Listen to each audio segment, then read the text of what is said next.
If you could send a message to your younger self 10 years ago, what would you say and why? I would have told myself it's gonna be okay. Ooh. I would told myself that. I would tell myself that I had nothing to worry about.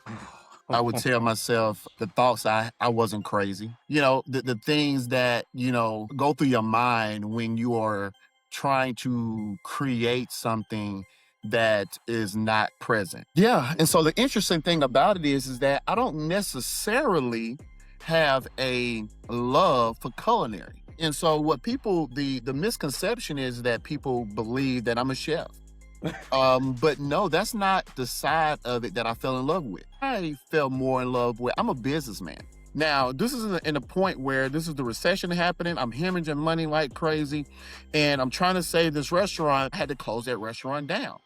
So that put a taste in my mouth that I didn't quite, I'm be honest with y'all. I started to question God in this moment. Yeah, yeah. I started to, because I didn't understand the why.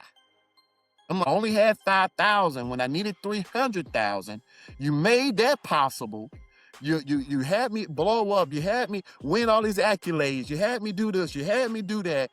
And you yanked the rug out from under me. What was that for? And then on top of that, I was this young 24-year-old, African-American trying to pull it off. And I had nobody around me. When we talk about mentors, you have to realize at that moment, I had outgrew my mentors. So I want to use my platforms to create exposure and access for people that look very specifically like me. When you're just marching down the street and you're unorganized, you don't have an entity, you don't have equity, you don't have these very important things, the don't matter if it's 1 million people on the street.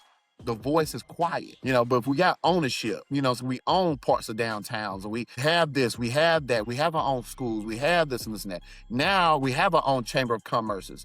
Now our voice is now weighted a lot differently. There was nothing like what I was wanting to do or what I was patronizing in bigger cities. In this market, I had the entrepreneurial background, and then I was in the hospitality industry. So it was just like, okay, well, if I see the hole, if somebody's going to do it, who's going to do it? I guess it's going to be me.